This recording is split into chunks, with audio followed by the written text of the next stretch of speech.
selector. Rewind selector.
Well, hello there, everybody in the YouTube community, as well as Twitch, D-Live, Periscope, and Facebook.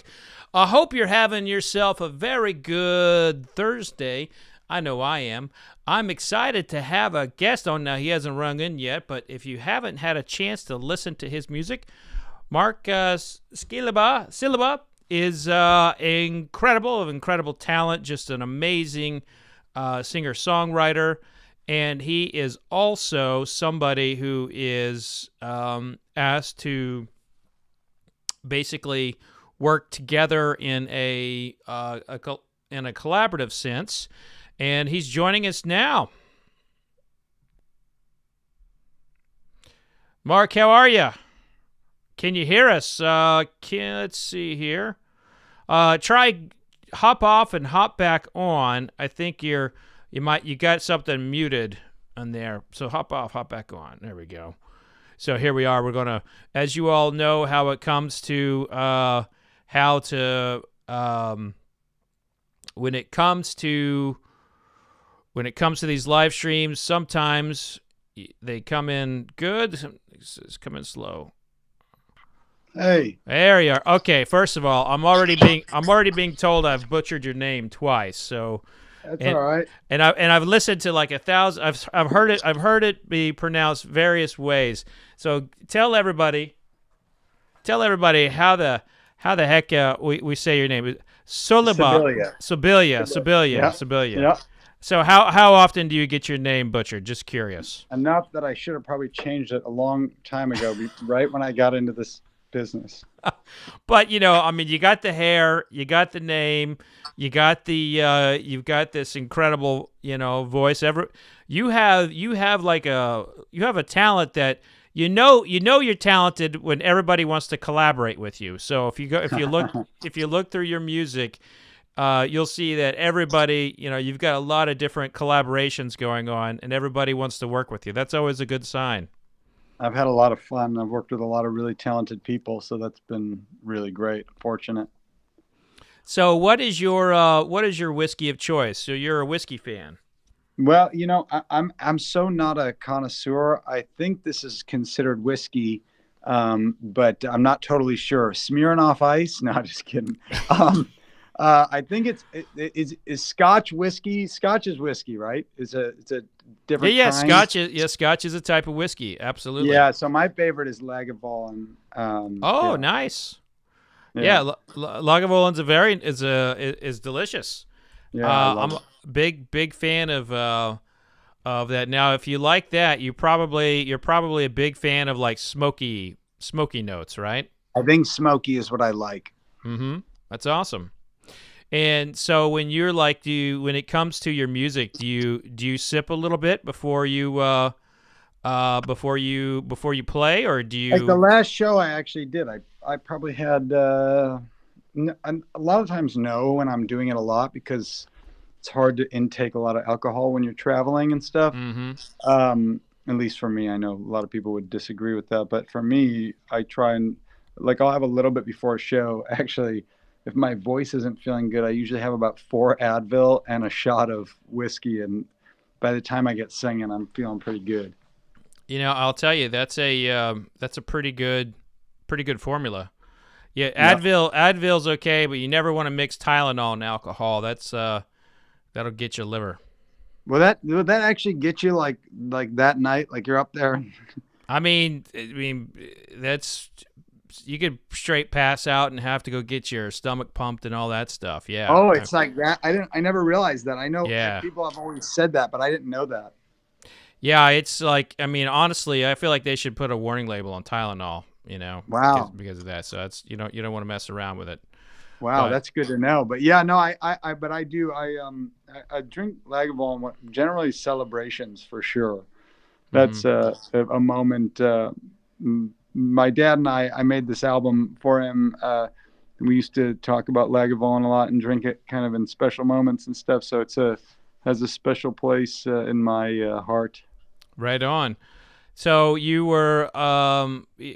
do have a new album out, but you're also someone who was earmarked to do a lot of touring and everything. How have you been holding up with COVID? You know. It's I mean I'm fine with it, as far as touring goes. I mean, I played a show the other day and I was like, man, I definitely love this. So that's cool that I still like doing it. But I like being in the studio too. I mean, Mm. I love making music. So if you had it, so do you like? So you prefer the studio to the Yeah, I to the wouldn't say I crowd? really. I mean, as far as the thing that's great about the studio is like you can actually make stuff sound good. Mm-hmm. Um, you know, I don't really think even a good sounding live show sounds good personally, but that's because I'm kind of a perfectionist. It's like there's no, it's very hard to get a live show to sound really, really good. You're kind of just going with the lowest common denominator. I mean, you have a, horribly large sized room that's essentially a sound cavity, and Mm-hmm. there are all sorts of anomalies. And so, but what I love about live is that you do the show and it's done. The studio never ends. It's I could sit for weeks on even one song. So live is great because it's like you do it and you get the gratification of having completed something. So how long were you working on Seed of Joy, which is your latest album? Was that something that was kind of spurned by COVID? Or were you working on that before? Well, my dad got sick about gosh, now it's almost coming up on 2 years. And when he got diagnosed with a terminal brain tumor about 2 weeks after my daughter was born. Mm. And so I didn't really have much time, so I wasn't actually really writing things, but I was thinking about things, and I think about the world like in songs really.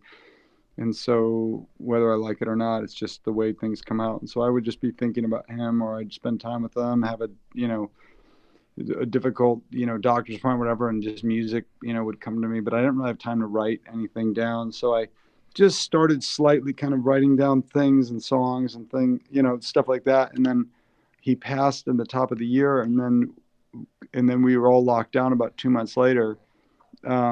and so I thought it was like a really great opportunity to just make an album and make it for him. And so that's what I did. I made the whole album in about 2 months, I think. Wow. I started when the lockdown happened, and then over the course like maybe 2 to 4 months, like between mixing and mastering, I made this album, and so it's been a lot of fun. Now, as a perfectionist, did you ever feel rushed when doing this, or did it feel right? Well, it felt a little rushed just at the very end, because we had like rollout plans, and there were some things I wanted to change. But I think the older I get, the longer I do this, I should say, the more I'm kind of like I listen to the album. Of course, there's things I'd change, but I'm not so much like a perfectionist anymore. Like I like to get the big picture right, and then after that, I'm kind of like I don't really care. So we had a question come in on the chat. Of course, we're streaming live on Periscope, Twitter, Facebook, Twitch, DLive, and YouTube. Question came in from the Stave Society. My firstborn turns 21 today, thinking of cracking a bottle to open to celebrate. What do you think? I'm thinking E.H. Taylor small batch. Any input? Well, I think my opinion here is based on the beautiful story that Mark just shared about Lagavulin. If you could, I think a little bit of Lagavulin might be a good pour today to celebrate with a 21-year-old, and then maybe some E.H. Taylor. Take him down the road of Scotch, and then bring him home to Kentucky. Mark, what do you think? You got a suggestion there? Definitely Lagavulin for sure. I mean, like I said, that's kind of my celebratory. If I'm celebrating, that's what I'm drinking. So, right on. Well, I feel you playing the guitar, you're itching to play. So if you would like to have a little sip first, or no, I just always have this in my hand when I'm on the phone. So here I am. This is actually my bass. This is one of my favorite basses. This is oh, nice. This is a 1964 Fender Coronado, and it's just fun to have around while I'm doing other things. I kind of always have stuff like this in my hand. So no, and then I got I got the whiskey that was sent to me right here. A little 291. Yeah, thank you. A little bit of the bad guy. Now, I think that one's going to really appeal to you, being a Lagavulin fan. This was the one I liked. I mean, I like both of them, but this one definitely had more of the notes that I really like. Like I said, I mean, they're honestly both incredible. This one's like gasoline. It's like 60% alcohol. I mean, I don't know. I don't know if that's normal because, like I said, I don't really read a lot of labels and stuff, but definitely could slow down a day for sure. Well, I'll tell you, that's cast strength. And if you wanted to like reposition your phone a little bit more, I feel like your guitar's getting cut out there. There you go. That beautiful guitar there. So that's nice. That's like old school. Yeah. Where are you? Where do you live? I'm in Louisville, Kentucky. Nice. Okay. Yeah. That I remember now. So I'm in the heart of Bourbon world. That's awesome. So my guest today is Marc Scibilia. Scibilia. I'm gonna keep going over and over again. Your Grace is gonna kill me. Your publicist, she's gonna hit me up, and she's gonna be like, I'll have to bribe her with some whiskey and an apology. I'm sure that always works. Yeah, whiskey's gotten me out of more jams than you could know, Mark. It's crazy. Probably gotten you into a bunch as well. Probably more. It's gotten me into a few, but it always helps to have a little bit. So I'm gonna go ahead and pour. I'm gonna pour myself some 291. All right. They support my podcast, and this is a small distiller in Colorado. Yeah. And distillers right now, small distilleries especially, are on the verge of having to pay a 400% tax increase. Really? Because of like a bill that will be stripped away from the current tax structure. So these little guys like this, I am such a I'm such a supporter, and I'm trying to advocate for them to get stuff out there. So like, just even having them on the show here and talking about them, that could help, help drive a little revenue for them. So they're gonna. So is that with the change of administration? Is the worry there? Well, obviously, there's a lot of worry on that overall. Right. But there was the small distillers were having to pay the same taxes that the big distillers were. Wow. And you're basically looking at 60% of every average bottle going into taxes. And so they put a law in the books. They slipped it in one of the packages in Trump's first or second year, called the Craft Modernization Act, and it basically allowed the distillers to pay less taxes on their first 100,000 gallons if they were a certain size. Wow. And so they were no longer have to have that disadvantage, and that's going to go away. That tax not being on there helped them grow, and it really helped them a lot. And so that gets taken off the books on December 30th. So no matter like it's just going to happen. Unless Trump does an executive order or something goes through in the Senate, which politically nobody can have an agreement on anything. Wow, man. Well, I'm sorry to hear that. This is really amazing. It's an amazing drink right here. Yeah, being a Lagavulin, this is definitely a good one for the Scotch drinker. So this would be smoky. Yeah, yeah. So what they do is they're making bourbon, but they're finishing it with aspen. So aspen wood, which is really, really beautiful stuff. It's got like this beautiful it's just a beautiful smoky kind of barbecue-y kind of flavor profile, and just this is a different style of bourbon that we have seen before. And so I really like them because they're kind of they push the envelope a little bit on how to produce it in a good way. But being a Scotch fan, it's kind of right up your alley. It's so good, honestly. Yeah, it's amazing. So it looks like the advice we gave folks on the having Lagavulin with the 21-year-old is going to happen. So, Mark, that's on you. So, we do have some comments coming in. Billy Atwood says we're getting him on his lunch break, so he's excited to join us. Melissa asked the question: how many times did you play with your grandfather? And what's your experience with Steve Winwood? So I think she's probably referring to my grandfather was like a bass player.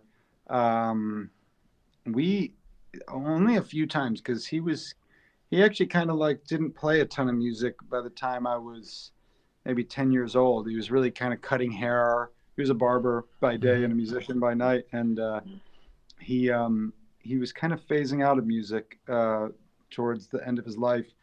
And but he did, I don't have it here, but he did give me like very sick Fender 70s Fender P bass that's at my brother's house down the street, and also an amp peg, a really nice old amp peg flip top amp. But he was a big like supporter. He would always come to my shows, and he would always be in the front row.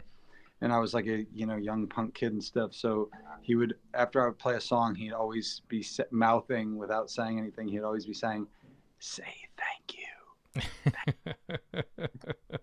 Because I don't know. I guess I didn't want to say thank you.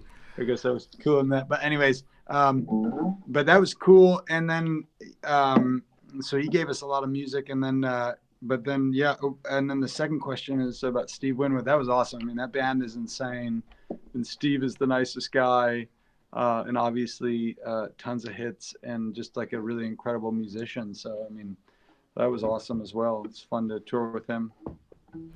And Marty McLeod's just joining in on Facebook. He asked the question how you're handling not the public life. Of course, you Yeah, because of COVID. You already kind of talked a little bit about that. But I think that, musicians who are, so focused on the studio, I think you kind of have an advantage to those who are, if they're not out touring, they're like super depressed. Like I had an interview with Ashley McBride, and she just was like, it was like a therapy session back and forth for both of us, because we're so used to be out touring. But yeah, I'm excited to hear you. I missed your live stream. Do you have any other live streams coming up? Yeah, so we're gonna do interviews with a couple other people from the album that worked on the album. I just did one with Brian Fallon of Gaslight Anthem, and Brian obviously is like the founding member of that band, but he's like an incredible solo artist. I'm a big fan of him, and he's a friend of mine. And so we're going to interview a couple other people. I'll be doing an interview with Jeffrey Steele, who's a very famous songwriter who I wrote one song with on the album. And, we're just, try and provide some interesting things for people to digest while we kind of descend back into a myriad of restrictions. So,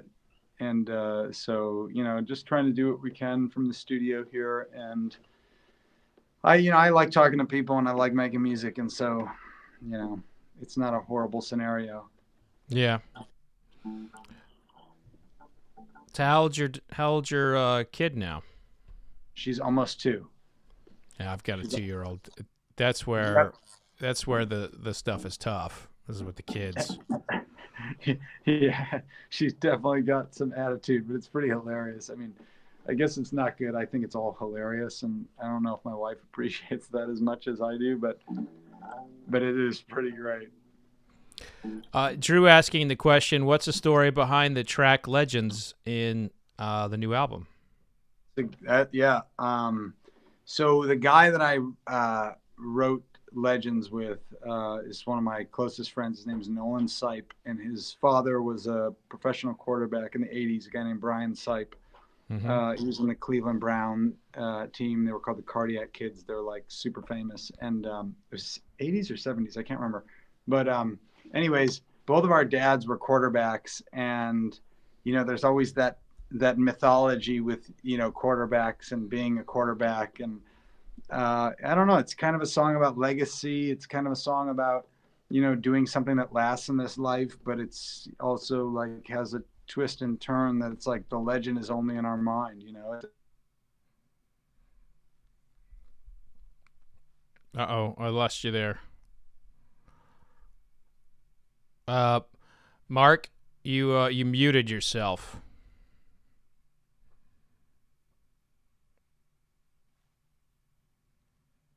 Hold on here. Let's see. We lost Mark. Mark will definitely come back in.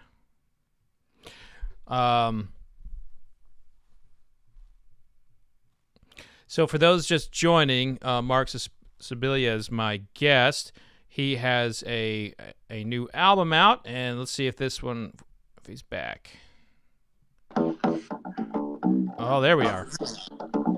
We're back. We're back. And awesome. You'll be proud of me. While you were away, I was kind of having that filler, and I was talking about you, and I pronounced your name right this time. That's great. So, Scibilia, hey, man. I got it down. Scibilia.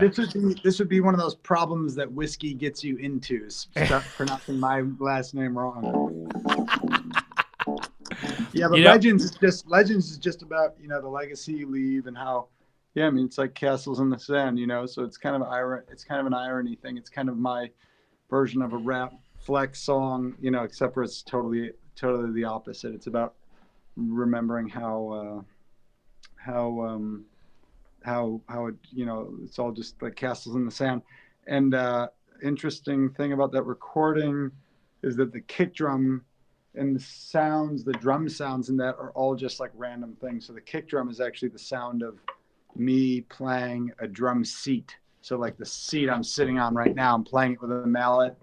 And then I did some cool little production tricks to make it sound right? But all those drums on that record are just really random pieces and toys around my house. They're really nothing musical in specific use. Love it. We do have people always like to know folks' favorites venues to play, and Marty McLeod wants to know if you've ever played at the Corner Pub in Nashville, which is a hot little spot. I feel like maybe I have. It has a vague memory to it, but not off the top of my head. I do love trying to think what I love in a venue. There's a few that I love for sure, but I can't. They're not coming to mind. I guess I don't love them enough. I think venues, honestly, there are definitely some great ones around the country. I mean, like a lot of the Fillmores are amazing, stuff like that. But the reason an artist likes a venue is so much different than the reason that like a concert goer likes a venue, Mm-hmm.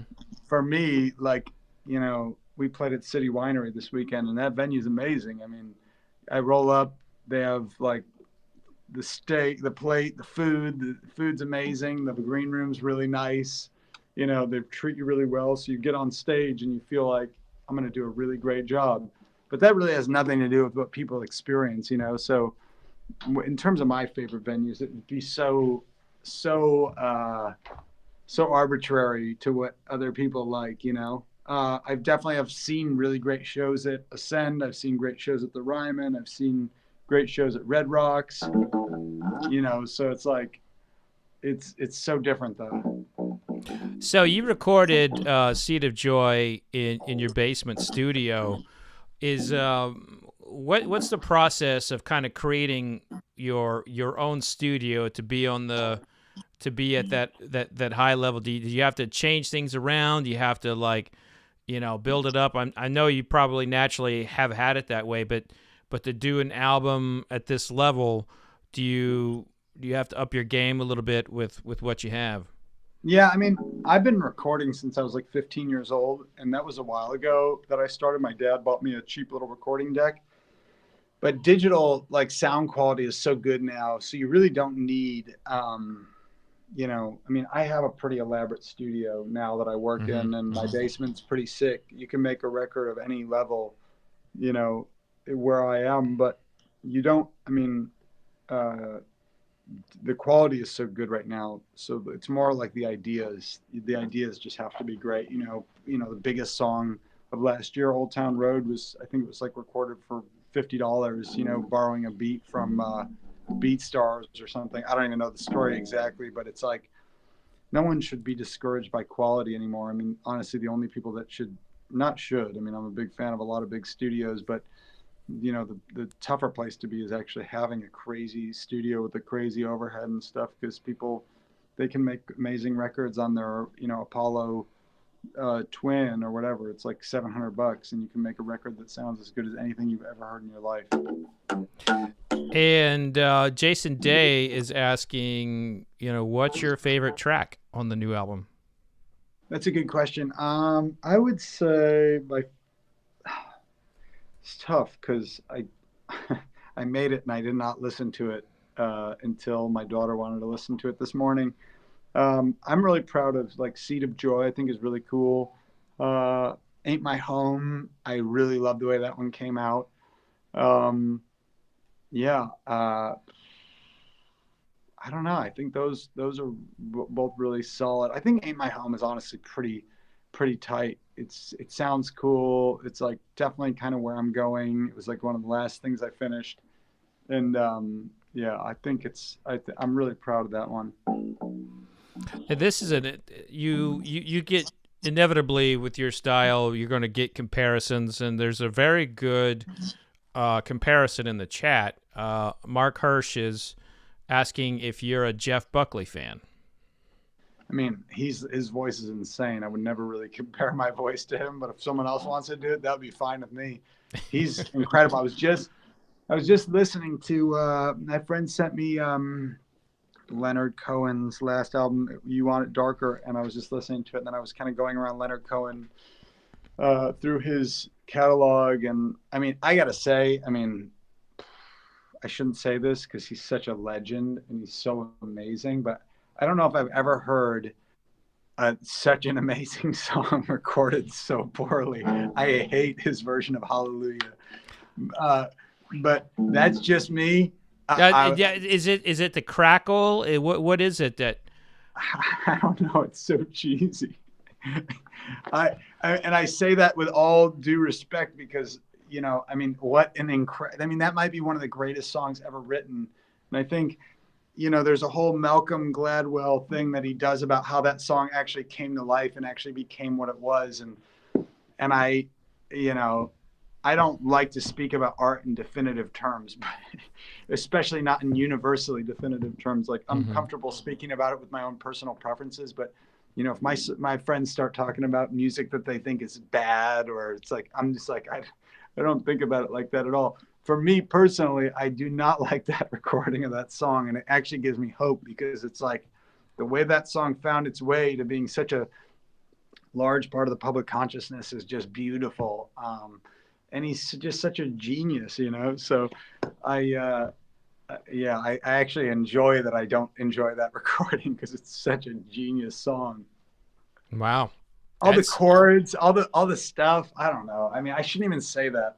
I'm curious, but I am curious to know, like, I have know nothing. I mean, outside of a little old live stream here and there, I know nothing about recording. So, is there like a sound that we can listen to in the song that would help us understand like why it's a bad recording?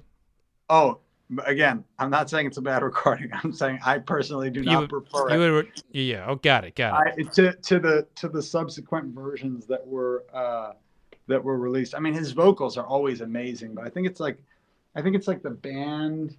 You know, also it's like, you know, I probably first heard that recording when I was like, you know, 19 years old or something, and I was like listening to it against listening to something else that was really modern. There's really no context for that type of recording in a 19-year-old dude's head, you know, if you're not listening to that kind of music. Because even now I can listen to that vocal and be like, it's amazing. I mean, the lyrics amazing, the vocals amazing. It's just, you know, there's all these like little moments where it's like it just took it out of being something that I totally understood, you know, being 19. And we're live streaming on the Fred Minnick Show on YouTube, YouTube, Facebook, Periscope, D Live. It's brought to you by the Beeline. Go to findyoursippingpoint.com. My guest is Marc Scibilia. And we've got a lot of we're talking about his music. We've got a couple of whiskeys here, and a good friend of mine, Chet Guest, comes in the chat, and he says thank you for your rendition of "This Land Is Your Land." It's what this land needs right now. So I think that's a very nice comment. Oh man, thank you so much. Yeah, that was really fun to do, and I totally agree. So we've got Drew from Lucifer Morningstar, who's commenting here, saying that the song "I Care for You Now" had some changes with the lyrics. What was the thought process? And was the piano in mind all along, or did you prefer the guitar version? I feel like he's an insider here. That's some good. He is. Drew seems to definitely be an insider. So yeah, because I was playing that song live. I mean, it started as a guitar. I just wanted something that was a little bit more dramatic for the album, and I felt like the piano did that. And then I'm always tweaking things, so the longer something doesn't come out, the better chance it has of getting some type of modification. Is it better? Is it worse? I don't know. I mean, I heard the original demo I sent around to my buddy, you know, the other day of that song, and I thought, and it was probably 6 or 7 or 8 years old, and I was like, yeah, I like this. I like this too. So that's kind of honestly, yeah, even with the Leonard Cohen thought, it's like, you know, it's just so subjective, and it's even my opinion in a moment could change, you know, in a week or a year. So yeah. And have you poured the Michters here yet? Let me do that now.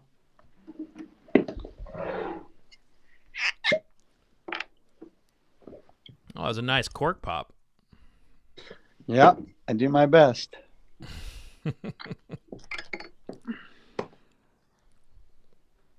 So this is more of a traditional Kentucky bourbon. At least the liquid is in comparison to, $291. Yeah. Much lower in proof for you. This is more of a. It's crazy. I mean, that's so good. I say this without any regard to my health. I think I need to drink more of this stuff. Well, depending on what how much you consume and what you consume it with, whiskey can be part of a nice, healthy diet. You're a fit fella. You look pretty fit. Like I'm a hefty boy. You seem like you're in shape. What do you do? Do you work out?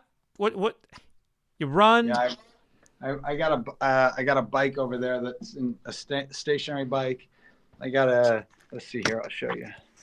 I got a stationary bike right there. Let me see. Yeah, right there. Yeah. Stationary bike, and I got these stairs I do pull-ups on, and then I run probably 2 miles every day, and then I got some weights. I just try to break a sweat every day. To me, it's really important to break a sweat every day. It helps my mental health. It helps all kinds of health. I don't know really what it helps, to be honest. I've not looked into it deeply, but if I break a sweat, I just feel better. That's some good insight. I break a sweat too.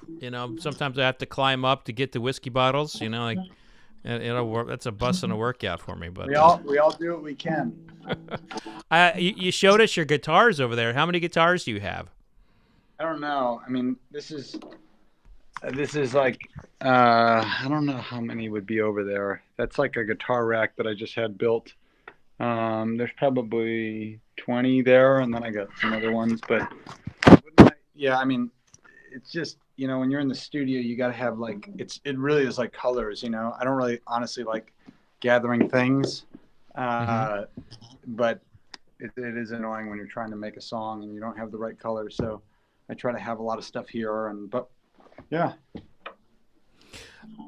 Now I mentioned at the top of the interview that you get sought after for a lot of collaborations. Is there an artist that's like a dream for you to collaborate with? Yeah, definitely. I have to think about it. I mean, I'm a huge Pharrell fan. I'm a really big fan of, I'm trying to think who else I love. I really like a lot of pop producers. I don't know necessarily that I want to collaborate, but I think not actually, but he's just does something quite far from what I do. But Charlie Puth is amazing. I really like a lot of those guys. As far as there's a lot of female voices that I like right now. I'm drawing a blank on names, but I love collaborating. It's really fun. I mean, in one sense, I totally feel like an egomaniac artist that wants to be in the center of the spotlight, but at the same time, I also love supporting other people and what they're doing. Mm-hmm. It's really fun for me, and I naturally like to do it, even though sometimes it rubs up against wanting what I do specifically to be in the spotlight. I actually really love being a facilitator in the studio. It's so much fun for me.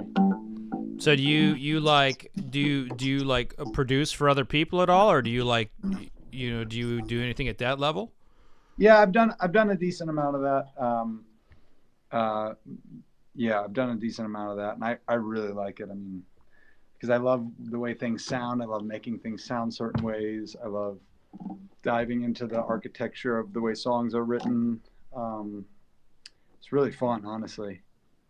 Okay, so this is you are an expert of sound, and I feel like consumers right now, we have a lot of shit options for speakers and headphones. It feels like everything's like a cookie cutter, cut off from Bose. Is there like a good headphone? Is there a good Bluetooth speaker system that you just think is great that your average consumer could get? Yeah, it's interesting. I mean, the things may be cheap just in terms of where they're made and the quality that they're made with, but I mean, I think Apple headphones sound amazing. I use those a lot, but I use a lot of different things. I mean, so these headphones I use in the studio, these are pro consumer headphones. I think they're kind of expensive. I honestly don't know because fortunately they sent them to me. for a song that they used of mine, but like I use these Bowers Wilkins. They're like their hi-fi setup. I definitely like those a lot. I mean, these sound so much better than like, say, my cheap Audio Technica headphones. But Apple headphones are amazing. Beats are, they sound really good. But yeah, hi-fi. Honestly, some people don't like the way hi-fi stuff sounds, and they don't realize till they put it on. They're like, yeah, I don't really like this. I like the bass just like crammed in my ear, and I like the highs super high and shiny, and that's how they want it. But Bowers Wilkins is pretty tight. They make really good stuff if you're going to go more like the pro route. Nice. Yeah, it's good headphones are hard to come by right now, and I can't, the earbuds, they just don't fit. They keep falling out, like, so I can't pull them off. There's another good company that I'm gonna start collaborating with. They're called 1964 Ears. If you want like custom ears for your ears, I mean, that's really the best way to get earbuds. 1964 Audio, and I think I'll start collaborating with them soon. I mean, it's a great company. I think they're based in Portland, but if you really want like a great in-ear experience, you got to kind of have in-ears made. You get the molds made, and then, I mean, that's the next level. I mean, you're flying on a plane, you put those in, you can't hear anything. To me, it's better than noise canceling. Those things kind of get tiring, and there's something strange about it. But 1964 is a great company. Awesome. Well, what did you? So we talked about the 291. And you really like the Michters, but we kind of got off on another subject a little bit. But what was your final thought on the Michters? The Michters. Okay, yeah. Here, I don't know. I really like it. Like I said, it kind of made me think I need to drink this more often. It was almost a little bit sweeter. I don't know how to describe it. I'm so bad at describing this stuff. Let me see. There's still some in the glass. So let's do this together. So this will be a collaboration here of sorts. So on the nose, it's definitely got like just some molasses, some brown sugar. That's a great way to describe it. And on the palate, a little bread pudding, brown sugar, caramel. I like it. Man, it's awesome. I love that taste. It's not bad for a lunch whiskey. Can you get anything done if you drink a lot during lunch? That's what I want to know. Well, since I drink for a living, it works out. You're getting done exactly what you need to get done. Exactly. Oh, man, it's so good. Honestly, both of these, and yeah, thanks for sending these over. It's weird. I think I actually like drinking more during the day than I even do at night. Is that possible? Yeah. So here's my philosophy on that. If you can have like a good drink during the day, and then you go to bed normally like you would, and you get a full night of sleep, the alcohol is metabolized, and you don't have it messing with you during your sleep. So if you day drink and you just cut it off at say 6 o'clock, you wake up, everything's great. Yeah, it's funny because I think when I mentioned before that I don't drink a ton, especially when I'm on the road, the main reason I don't drink really a lot is because at night, I'm not advocating that now I'm going to start drinking a lot, but I think the reason why I don't think of it is because my schedule is so like tedious that like I can't not sleep, and it has affected me in that way in the past. And so I kind of like the idea of having a little drink at lunch. And so Chet Guess in the chat asked the question, what was it like to collaborate with Jim Jones and Rick Ross?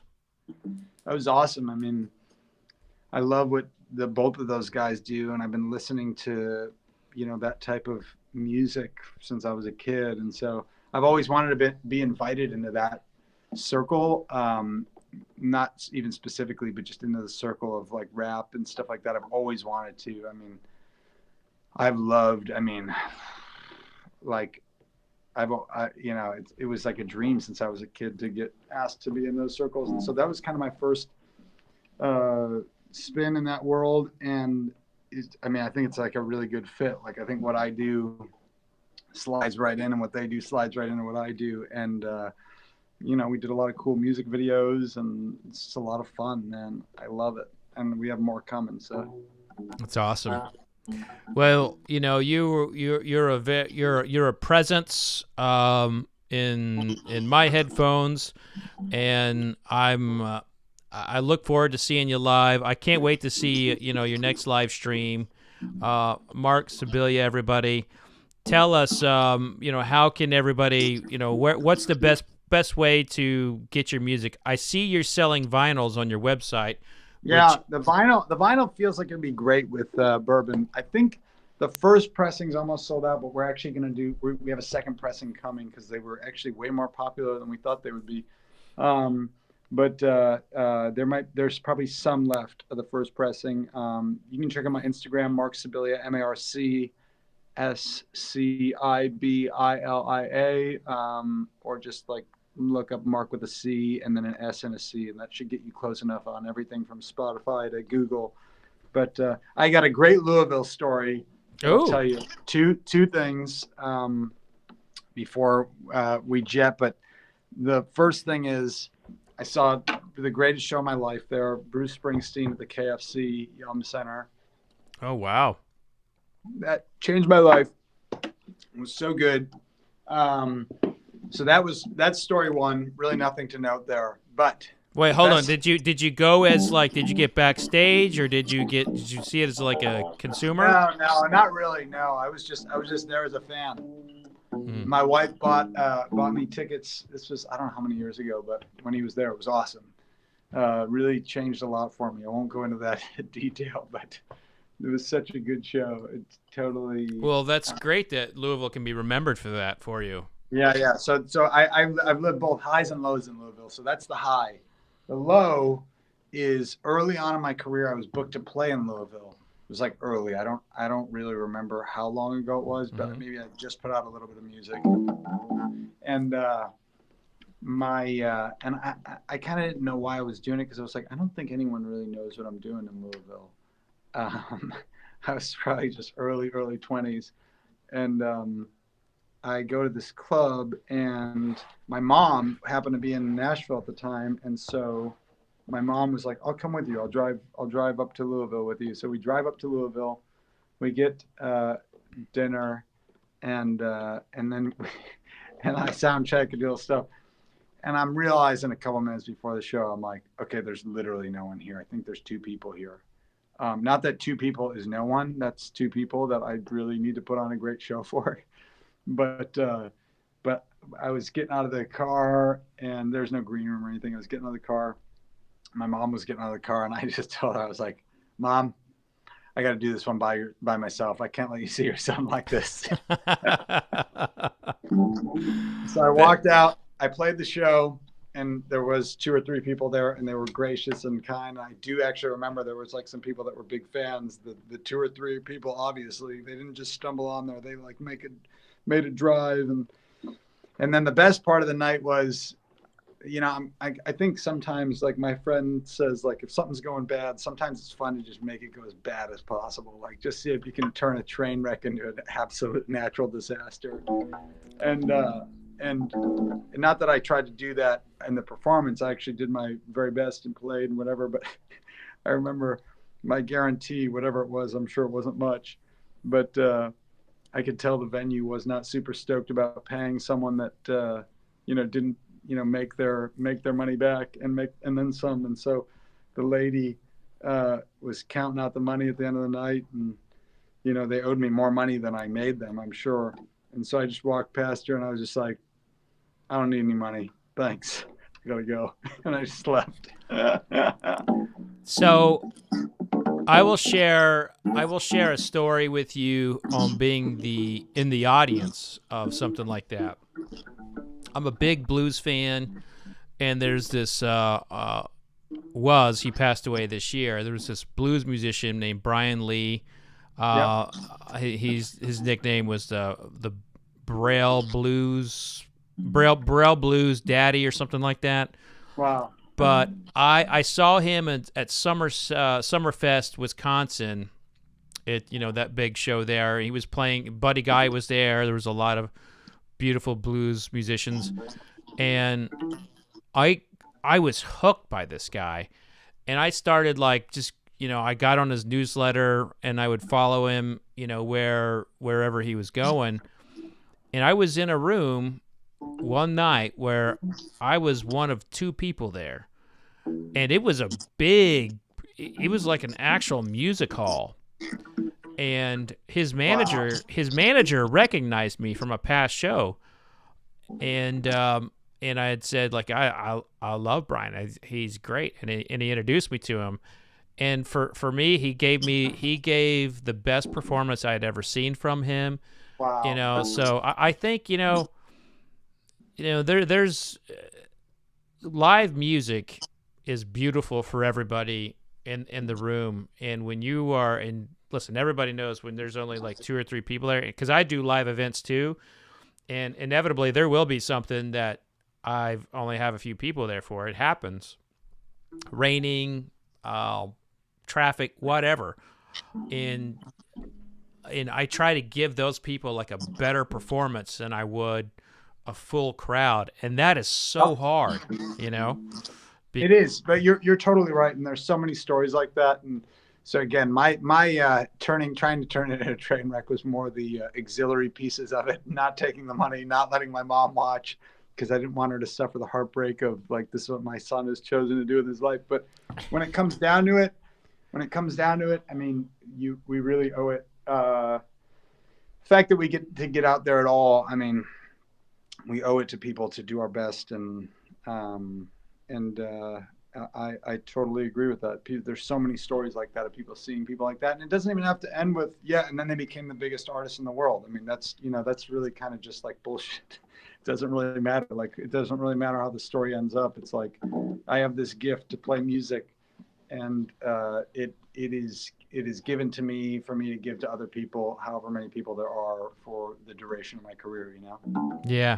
It's hard to remember that.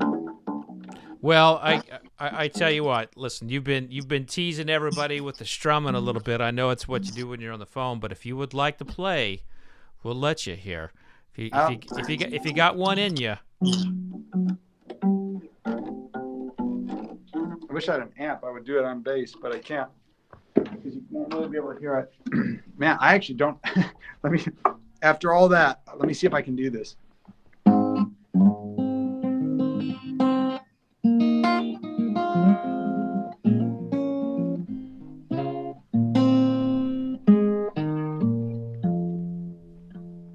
All right, I'm warmed up. Let me just go back to original.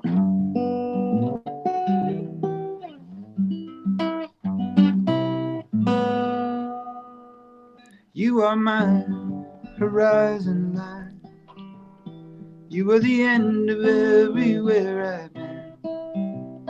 The only home where I can hide when I'm tired of blowing in the wind.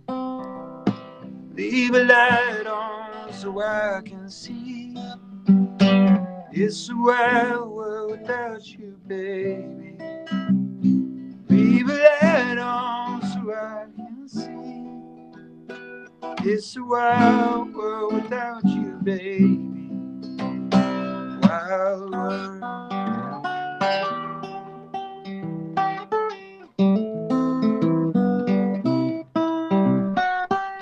There are lions in the street, and they all pretend to be friends with me. But I know by the way they laugh, they will take me if I turn my back. Leave the light on so I can see. It's a wild world without you, baby. Leave the light on so I can see. It's a wild world without you, baby. Wild world. Oh, that was awesome, man. Oh, thank you. Yeah, I'm not totally warmed up, and now I've been drinking, which I Well, never do at 12 o'clock. but that was great. Like Thank you. if that's you not warmed up, watch out, world, when he is. You got to see the warmed up version. Man, thank you for having me. I love your show. I love your drinks, and I'm gonna probably have to reach out to you, get some recipe. I need to get some kind of starter kit so I can make mixed drinks because I don't know how to make them. So maybe you can hit up my publicist and you can give me some advice. Yeah, absolutely. I've got. I'll get you hooked up. And again, like I really do. I look at what you're doing. I love and I listen to you, and I love the sound. I look at what you're doing as a music perspective as like, that's my music. You know, I love somebody who has the vocals, who has the guitar skills, but can also like, you know, mix. You know, that's a rare skill, Mark. That's a rare skill. It's people who do, you know, not everybody can do everything, and I feel like you got a little bit of that. Man, thank you so much. Thanks for having me. I love your show, and I love what you're doing. Right on, Mark. Everybody, go check him out. Go listen to, Seed of Hope. It is out now. I would say the best. I wanna get the vinyl, but yep. I don't. I may sound like a bit of a poser here, but I don't have a player. I mean, it's all good. Honestly, I really never like that stuff. It's kind of annoying, but my daughter loves it. So, and this record does sound really good on vinyl. It's actually, and it's Seed of Joy, and he said that they're running low. So go to Marc Scibilia at .com and get that order right now. I'm going to put his website. I'm going to put the ordering link in the YouTube chat right now, and I'll pin it at the top of the comments. So if you all want to see this, if you want to get in on it, get this record before they are gone. All right, Mark. Man, thanks so much. Thanks so much. It, be safe out there. See you, bro. Bye. Be safe. Cheers. Thanks. And so that will do it with my guest, Marc Scibilia, and it was just a little embarrassing for me to get his name incorrect there at the top, and I will say that doesn't really happen to me very often, but I felt so bad. I felt so bad about that. But so everybody, you know, for the love of music, go check out his sound. I am telling you all, he has a beautiful, beautiful sound. You gotta listen to it. But that's going to Marty McLeod's like, let's talk bourbon. Okay, sure. I'll give you all a few minutes here if you guys have some bourbon questions. Of course, we had a healthy live stream last night. Got a lot more things coming up. One of the things I want to talk about, if you haven't, checked it out yet, is my Repeal Day Expo. You can go to repealdayexpo.com to learn more about it. But essentially, I'm throwing a party in a virtual world on December 5th. I cannot wait for you all to check it out. You get your own avatar. You get everybody gets a bottle of bourbon. And the Uber VIPs, which have already sold out, get a little something too. So Matt Hirsch asked, have I read Pappyland? Absolutely. In fact, I'm quoted in the book several times. I actually helped write Thompson with some of the sections of the book, and he and I became friends in the process. I'm very excited to see that he became a bestseller. Danny Lynn says, I came in toward the end. What did you and Mark drink? We had I had to take those off. We had 291 and Michter. So these types of guests, the 291 and Michter support, the podcast. So I send their whiskey out to the musicians. Marty McLeod asks, can you tell us what's the age of the different Weller, if there is any? Well, the Weller series, which is the 107 single barrel, 107 on the single barrel and the full proof, they're all essentially 7 years old. And then you have 12-year-old, and the Weller Special Reserve is, it's been a minute since I looked into that one from an age composite, but I do know the average on the others are 7. But I think I'm going to go ahead and cut out here. I haven't had my lunch, so I had whiskey at lunch. That actually might be a good name for the afternoon show, like a weekly show, afternoon lunch. I like that. But at any rate, guys, thank you so much for tuning in. Go check out Marc Scibilia and his music. Seed of Joy is his album.